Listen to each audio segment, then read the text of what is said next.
Olá, meus amigos, tudo bem? Bem-vindos a mais um episódio do nosso Em Tríade nesta quarta-feira. E olha só, já aproveita, você que ainda não é inscrito no canal, já faz a sua inscrição, já aciona o sininho para você receber todas as notificações. E uma coisa muito importante, quero contar com você. Deixa seu like, sabe? Quando você deixa o seu like aí, você está dizendo para o YouTube que vale a pena ele mandar isso para outros lugares também, para outras pessoas. Isso dá, claro, um apoio para a gente, para o crescimento do programa, já que a nossa proposta é que esse conteúdo chegue para muita gente. Também você pode fazer seu comentário, deixar suas sugestões, suas críticas, para a gente sempre melhorar. Completamos um ano e daqui para frente a gente, claro, quer melhorar. Bom, nós estamos no mês de setembro, e o mês de setembro é chamado o Setembro Amarelo, que é um mês de prevenção e combate ao suicídio. E neste mês de setembro, no dia 12, eu participei de um evento muito importante, promovido pelo Ministério Público do Pará, e ali eu fui ao lado de uma outra psicóloga, da Dice, minha querida amiga, e também de um jornalista, o Carlos Bolsão, e nós estivemos ali falando sobre o tema como falar de suicídio na mídia. A gente tentou ali entregar para aqueles que estavam ali no evento algumas orientações a respeito de como não espetacularizar o tema, de como não ser nocivo na hora de falar sobre o tema e os cuidados que se devem ter quando a gente fala sobre esse tema tão importante. Então, eu trouxe essa palestra para cá. Está gravadinha, bonitinho, você vai assistir. Tenho certeza que você vai colher algo que vai ser bom para você, até para você também ajudar outras pessoas, tá bom? Então, lembrando, deixa o seu like, compartilha e também comente e, claro, se não é inscrito no canal, se inscreva. Vamos então a essa palestra tão importante, como falar de suicídio na mídia. Vamos lá? Muito bom dia a todas e a todos. Quero começar agradecendo o convite realizado a mim para estar aqui compartilhando sobre esse tema tão importante, tão essencial, tão atual, né? E também o privilégio de poder contribuir, somar para orientar de alguma forma as pessoas que estão não só divulgando, mas também as que estão ouvindo, porque eu acho que essa é a ideia, né? A gente ter alguma forma de contribuir com aqueles que nós estávamos conversando aqui em off sobre hoje quem divulga, quem coloca essa informação, né, seja nas plataformas digitais, seja na mídia oficial, que até um tempo a gente sabe que quem fazia isso era, de fato, jornalistas, né, gente que tinha preparo para divulgar, para fazer trazer um tipo de informação. Mas com o advento da internet, hoje não é só o jornalista que coloca essa informação. Hoje, às vezes é um jovem, às vezes é um adolescente, às vezes é uma pessoa que tem muitas boas intenções, mas infelizmente não tem o preparo, não tem condições de tratar sobre um tema tão importante. Então, também quero parabenizar o Ministério Público aqui do Pará por essa iniciativa que é de realmente, como diria alguém, é de aplaudir de pé, né? Porque como é um tema extremamente importante, olhar para isso hoje é uma questão de fato de vida, né? Então, antes de começar a falar e até somar um pouco aqui com o que já foi dito, eu quero iniciar dizendo que vale a pena viver. Tá? Mesmo que há aqueles determinados momentos da vida em que parece que a vida perde a cor, parece que tudo está cinza, aqueles momentos em que a gente acaba de alguma forma amaldiçoando o dia, mas isso vai passar. E a gente precisa aprender a olhar para cada circunstância da vida, para cada momento da vida, como parte dessa orquestração. A gente é realmente uma grande música dentro do universo. E a gente precisa entender que viver vale a pena, viver é importante, porque eu acho que essa é o grande pensamento recorrente de que quem sofre, tem ideações suicidas, é que viver não vale a pena, é que viver é um fardo, é um peso, não tem sabor, não tem gosto, não tem cor. Então a ideia, a princípio, é realmente colocar essa ideia de que viver vale a pena. Eu acho que a gente começando assim, da minha parte, a gente já começa a levantar aí essa bola para todo mundo festejar a vida. Agora, para falar de suicídio na mídia, a gente precisa primeiro entender para quem nós vamos falar.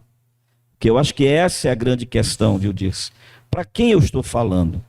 Isso é um princípio básico aqui, o colega jornalista, eu trabalhei em rádio há muito tempo, e todas as vezes que a gente pensava em fazer um programa de rádio, a gente pensava para que público a gente quer falar. Qual é o público que vai me ouvir? Qualquer pessoa que trabalha, vai formatar um programa, seja para televisão, seja um podcast na internet, vai pensar que público se quer atingir. Então, todas as vezes que alguém pensa em falar sobre o tema, tem que considerar quais são esses públicos que vão me ouvir. Porque entre aqueles que vão me assistir, aqueles que vão ouvir o que eu vou postar, que vão ler sobre o que eu vou falar, tem aqueles que estão vivendo com pensamentos recorrentes de morte, com ideações suicidas. Então, para essa pessoa, eu tenho uma forma de falar, eu tenho uma abordagem, eu tenho um jeito de dizer e de tratar do assunto. Mas eu tenho no meio desse público aquelas pessoas que estão sofrendo pela perda de alguém, que teve a triste experiência de ter alguém dentro da sua casa, próximo à sua casa, um ente querido, um amigo que cometeu o suicídio. E esse público vai ser abordado de uma outra forma. Eu tenho que olhar para esse público e pensar como eu vou falar sobre esse tema com essas pessoas. Mas existem aqueles também que estão interessados em conhecer o tema, em saber mais sobre o tema, para subsidiar, para atender, para acolher alguém, para de alguma forma fazer parte de uma rede de apoio que vai ajudar alguém que essa pessoa já identificou, né, com uma potencialidade suicida. Então, se eu considerar isso, eu vou começar a trabalhar em cima daquilo que eu vou anunciar, que eu vou colocar nas redes sociais, que eu vou colocar na internet, que eu vou divulgar na televisão, tendo cuidado de atender esses públicos com toda a sabedoria possível. Por outro lado, conhecendo o público que eu vou atingir, eu preciso saber o que eu vou falar para cada público. Então, necessariamente, eu preciso conhecer sobre o tema. Eu acho que essa é a ideia principal. Antes de falar, se intere primeiro.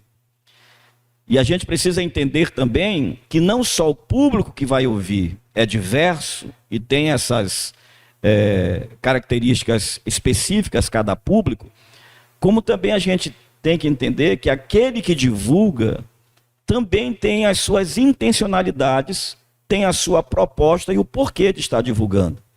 Quando a gente pensa no meio de comunicação sério, a gente sabe que esse meio de comunicação sério tem por intenção, tem por proposta informar de forma responsável, de forma lúcida a respeito do tema, até com uma intenção também de prevenção.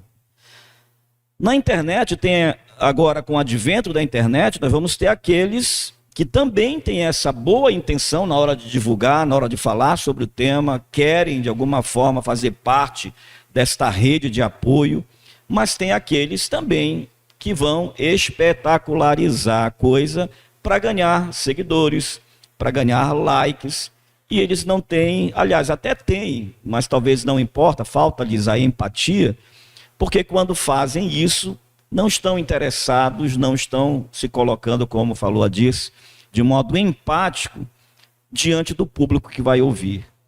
Então, Considerando essas falas aqui, é bom que a gente pense, em primeiro lugar, que a ideação suicida, o suicídio, ele é multidimensional. Não é? Você tem vários fatores, como já foi bem colocado aqui, que levam uma pessoa a ter pensamentos recorrentes de morte. Os fatores psíquicos, o sofrimento psíquico.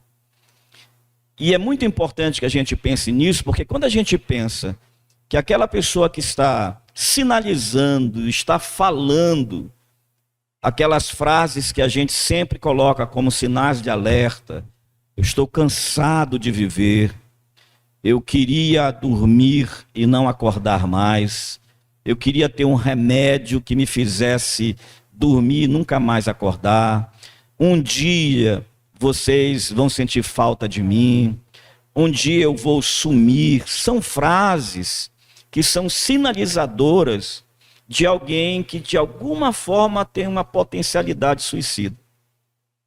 Então, por trás dessas falas, por trás desses sinais, existe um sofrimento, existe uma dor.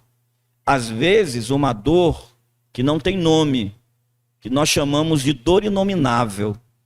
É uma pessoa que está sofrendo uma dor tão grande que ela não consegue identificar, ela não consegue nominar, ela não consegue classificar, que lhe suga, que lhe tira o desejo de viver.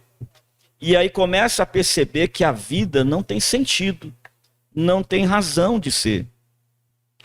Essa dor, ela tem a ver com o sofrimento psíquico, com um adoecimento psíquico.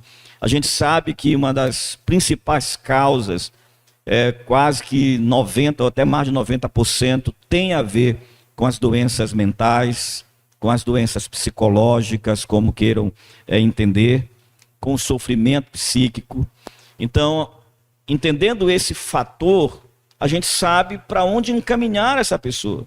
Porque o problema é esse, que a gente, muitas vezes, a família não sabe para onde encaminhar alguém que está apresentando essas falas, que está demonstrando que está com pensamentos de morte.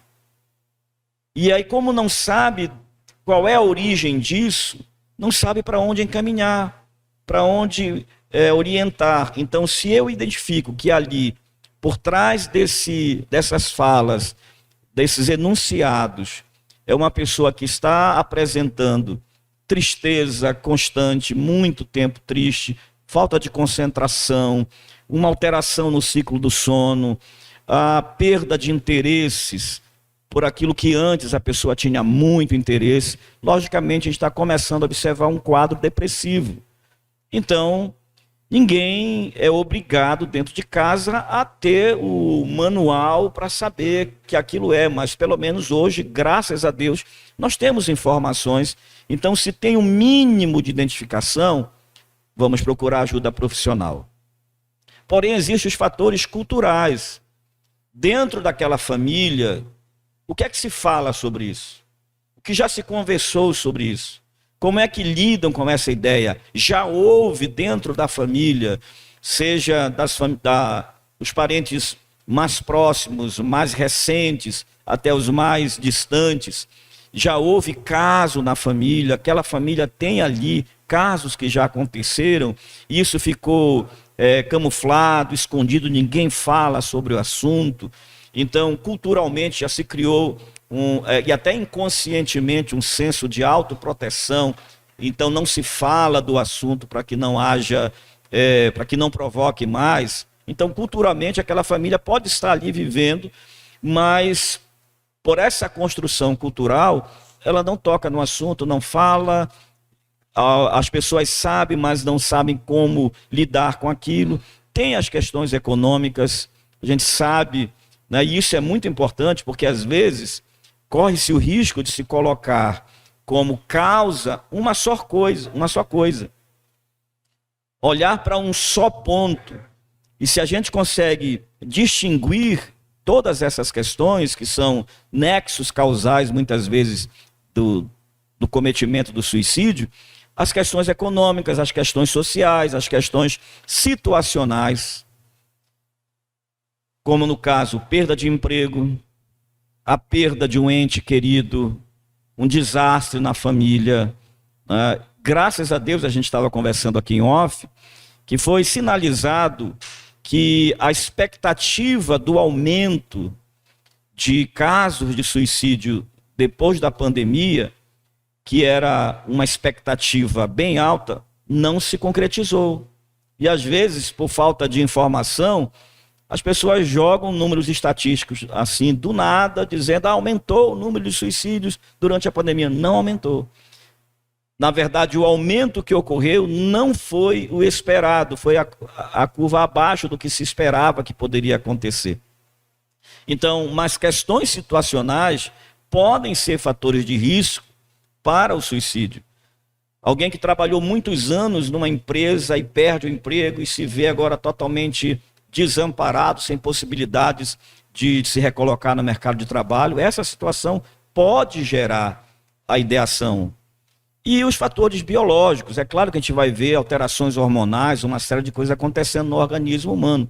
Então é muito importante a gente olhar que como o ser humano, ele é uma riqueza muito complexa. Quando a gente pensa no funcionamento cerebral, a gente vai ver a complexidade que é o ser humano, a riqueza que é o ser humano, mas existe uma coisa especial que a gente precisa sinalizar, falar, bater o máximo que a gente puder quando for falar sobre o tema. É que o ser humano tem uma capacidade incrível de se recuperar, de se adaptar, de ser resiliente, de dar a volta por cima. A gente tem uma frase, que é a frase do brasileiro: eu sou brasileiro e não desisto nunca. Então isso é importante que a gente fale, que o brasileiro tem, né? O brasileiro não, o ser humano tem, foi dado ao ser humano. Se você tentar, por exemplo, fazer uma brincadeira lá na piscina com os seus amigos, para ver quem consegue ficar mais tempo sem respirar, debaixo d'água, lógico, você vai ver que a gente vai, alguns mais preparados, né, entre nós, vão ficar ali 1 minuto e meio, 1 minuto, 1 minuto e meio. Tem gente que com 17 segundos já está morrendo, tem gente que chega a 2 minutos.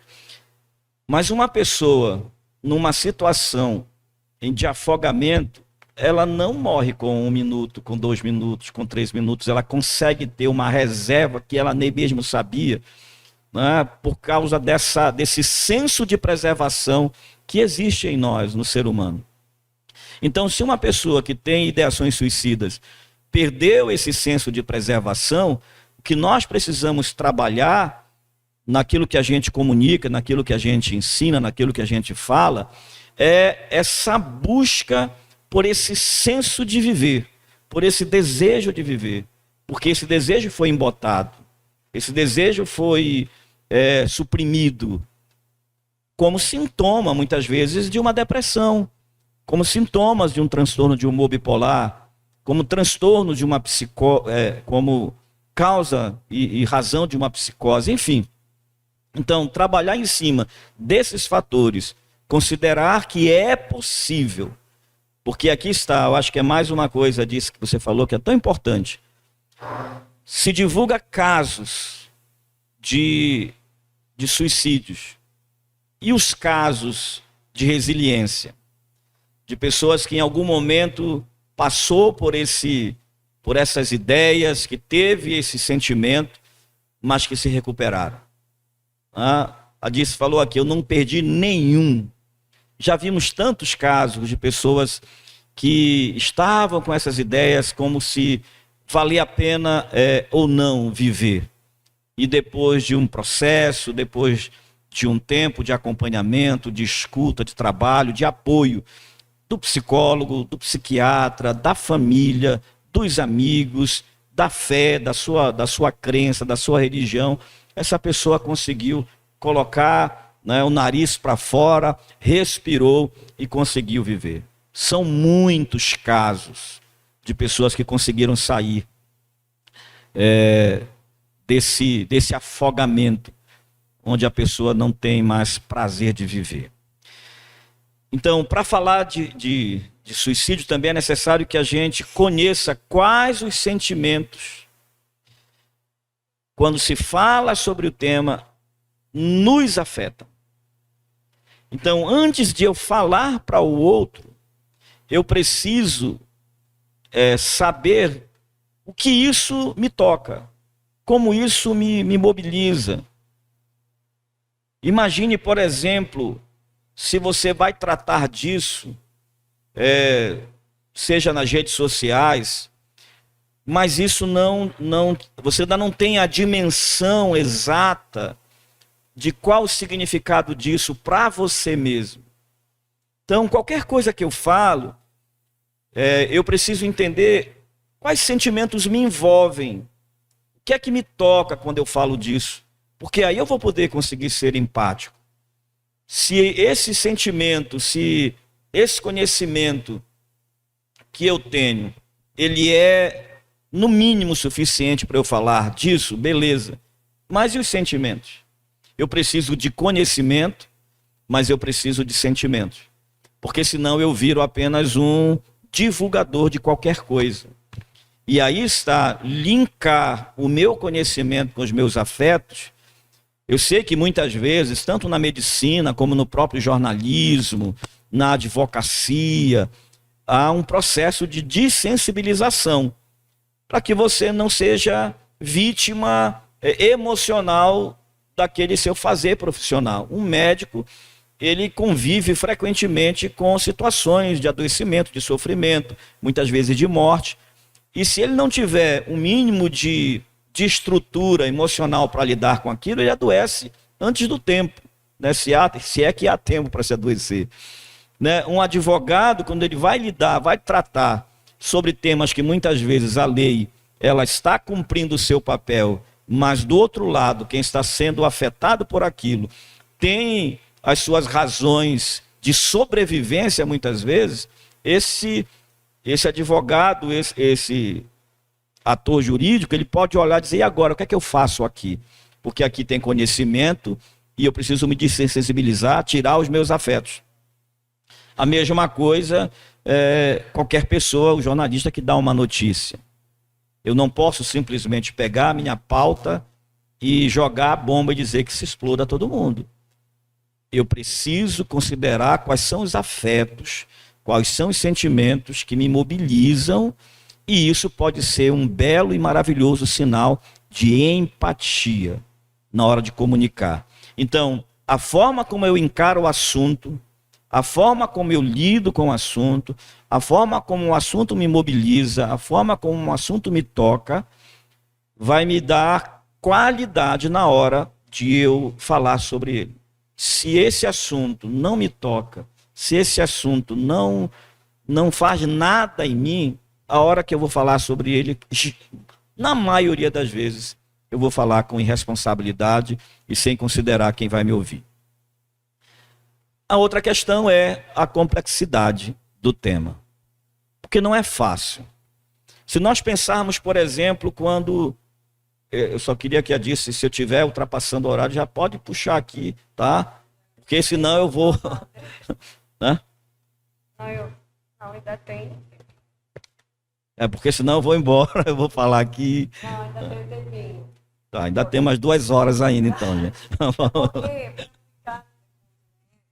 bastante dinâmica, a gente vai abrir. Certo. Não, ainda tem. Perfeito. Pode seguir. Então, como o ser humano é complexo, qualquer coisa que diga respeito ao ser humano, é claro que é complexo. É claro que tem multifatores, tem multidimensões. O ser humano é uma tríade, né, fantástica, maravilhosa. Então é necessário que a gente entenda, na hora de falar sobre o tema, como ele é complexo. Porque se em algum momento eu tiro uma âncora, por exemplo, se eu não tiver cuidado, a gente tem, por exemplo, a questão religiosa. Nós sabemos que algumas pessoas têm essa âncora, e a gente ouve muito isso. Algumas pessoas dizendo, eu só não cometi porque eu tenho medo de ir para o inferno. Eu só não fiz isso porque Deus não aprova. Agora você imagina, se nós não tivermos o cuidado de considerar que aquela é uma âncora que está segurando aquela pessoa, a gente pode arrancar isso. A gente pode tirar isso dessa pessoa. Se aquela pessoa diz, bom, eu não faço por causa da minha família, por causa dos meus filhos, por causa dos meus pais, e a gente tirar isso dessa pessoa, a gente está tirando uma âncora. Eu não faço isso porque eu estou fazendo acompanhamento psicológico, estou tendo apoio. Ou seja, nós temos que ter cuidado de, na hora de comunicar sobre o tema, não tirar essas âncoras, esses aportes, essas colunas de sustentação dessa pessoa. Na verdade, quanto mais nós pudermos oferecer como coluna, como sustento para essa pessoa, das mais diversas áreas da sua vida, melhor. E não tirar esse suporte. Mas é complexo. Se eu falo para uma pessoa a respeito das ideações suicidas, como a gente ouve muito no senso comum, às vezes pessoas muito bem intencionadas dizem, para com isso, eu já passei por isso e nem por isso eu quis morrer. Tem gente que fala, né? Tipo assim, eu já passei por coisa muito pior e nem por isso eu quis morrer. Isso é fraqueza. São palavras que são ditas. Isso é fraqueza, é falta de fé, isso é demônio, isso é não sei o que, não sei o que, não sei o que lá. A gente acaba não facilitando para essa pessoa a sua recuperação, a sua resiliência. Então, entender essa questão da complexidade desse tema e também dos fatores de risco, que são também diversos, é muito importante na hora de falar sobre o tema. A complexidade do tema diz respeito também à complexidade da vida humana. Viver é um grande bem, um grande espetáculo, mas você vai encontrar a questão da subjetividade. Por exemplo, você elogia uma pessoa, ela volta para casa feliz da vida. Ela tem energia para trabalhar mais uma semana. Mas tem pessoas que você elogia e você acaba com ela. Ela não gosta de receber elogio. Tem gente que não gosta de receber elogio. A forma como ela lida com o elogio não é a mesma da outra pessoa. E às vezes a gente coloca as pessoas no mesmo padrão de tratamento, sem considerar a subjetividade, e a gente acha que, vou chamar fulano de tal, colocar no meio de todo mundo e elogiar ela para ela ter uma semana mais produtiva, e às vezes você acabou com a pessoa. Então, o ser humano é complexo, o ser humano é difícil. A sua subjetividade leva a que ela reaja de modo diferente. Cada um tem uma forma de reagir. Se a gente, Deus nos guarde, gritasse fogo, se alguém entrasse gritando fogo, haveria várias formas que nós íamos lidar, cada um ia lidar de um jeito. Ia ter gente que ia sair pulando por cima de todo mundo, desesperado. Teria gente que ia ficar parado, travado na cadeira sem conseguir se mexer. Tinha gente que ia ficar chorando. Tinha gente que ia olhar assim, o que ele quer dizer com fogo? E olhar a parte se tem extintor, enfim. Cada pessoa vai agir de forma diferente. Então, o tema é complexo, porque o ser humano também é complexo e é diverso. Então, tentar, claro que aqui eu estou falando na prática de alguém que tem alguém em casa, né, na prática de subsidiar, de atender, de orientar alguém dentro de casa, mostrar essa complexidade para que se observe, para que se atente para a realidade de cada pessoa. Por isso que é tão complexo falar sobre o tema. Porque não existe um manual fechado. Muitas vezes aquilo que eu digo para um pode fazer sentido e recuperar a sua autoestima, o seu desejo de viver, mas para outro não. Então, precisamos considerar essas questões. Falar sobre o tema tem a ver também com a gente pensar sobre a velocidade.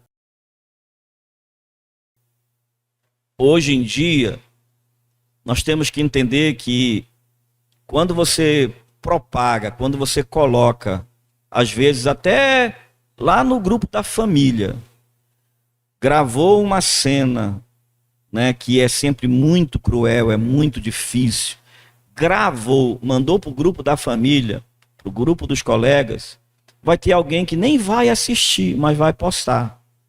E daqui a pouco, aquilo que foi tão velado pela família, tão guardado porque é difícil de lidar, começa a aparecer de forma assustadora hoje nos virais da vida, atravessando aí continente com uma informação que era de foro íntimo, que era daquela família, que expressa uma dor que ninguém quer sentir, que ninguém quer passar. E isso é muito veloz. Isso é tão veloz que muitas vezes nós não conseguimos correr atrás para desfazer. Então, considerar isso, que essa mensagem pode rapidamente atingir milhões de pessoas, é algo que a gente precisa pensar para que a gente tenha mais responsabilidade quando for falar sobre o tema. E até o faça de forma mais empática, mais cuidadosa. E é essa postura empática também muito importante, que já foi falado aqui pela Dice, que é importante se colocar no lugar do outro, no lugar de quem vai ouvir, que vai assistir a sua publicação. E aqui eu falo especificamente muito mais do que com os profissionais, porque já há uma releitura, já há um cuidado maior, a gente já tem conseguido enxergar isso nas mídias oficiais, mas eu falo para aquele que posta sem os enquadres de um jornalismo profissional, daqueles que postam por postar, que postam para viralizar, que postam para ter likes, que postam para ter compartilhamento, para crescer nas redes sociais. Imagine, como bem falou aqui a Dice, imagine se isso fosse com você. Como você estaria? Em que estado a tua casa, a tua família estaria no momento desse? Porque você pode de repente estar celebrando que houve uma alavancada lá no teu perfil social, mas você pode, em detrimento de uma família, estar celebrando algo que não era para se celebrar. Então essa postura empática também é muito importante na hora de considerar falar sobre qualquer coisa. Bom, e a outra questão é considerar. Eu iniciei falando sobre que público eu vou atingir. Então, o conteúdo que eu vou passar vai ser passado para que público? E qual a razão disso? Eu acho que essa é a primeira pergunta que a gente precisa fazer, né, quando vai fazer qualquer postagem na internet. Por que eu estou fazendo isso? Por que eu filmei aquela cena e coloquei, ou vou colocar? Eu filmei, por que eu vou colocar isso? Se a gente tivesse a responsabilidade, e eu diria muito mais, essa humanidade, esse senso de ser humano mesmo, eu não vou postar. Porque eu vou começar a perceber que aquilo ali é algo que vai machucar e ferir alguém. Então, qual a razão? Por que eu estou fazendo isso? É claro que existe uma proposta. Quando eu recebi o convite para estar aqui, houve todo um projeto, havia uma proposta. Qual a razão de ser, de nós termos isso aqui? Existe uma razão de estar se fazendo uma mesa como essa para falar sobre o assunto. E, de fato, é contribuir para a prevenção neste mês chamado Setembro Amarelo, que é de prevenção ao suicídio. Essa é a ideia, essa é a proposta. Então eu preciso saber qual a razão, eu preciso saber qual o público que vai me ouvir. Claro que, na maioria das vezes hoje, na questão de internet, a gente não sabe qual é o público. Mas se eu tenho um perfil, se eu tenho já um perfil na internet, eu já tenho um mínimo de noção de quem é que me segue, de qual é o público que eu quero atingir. E qual o conteúdo. Porque não adianta só falar. Tem que trabalhar o conteúdo daquilo que vai se falar. Tem que entender sobre o que eu estou falando. Eu quero comunicar o que, para quem e como. Esse é um princípio básico da comunicação. Eu comunico o que, para quem e como eu vou comunicar isso. conhecer meios de prevenção e, eu vou encerrar por aqui, e denunciar conteúdos nocivos. Porque a gente precisa também conhecer quais são os meios de prevenção que existem para a gente divulgar.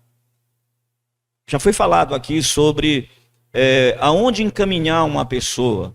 Hoje, eu acho que é senso comum falar sobre o CVV, o 188.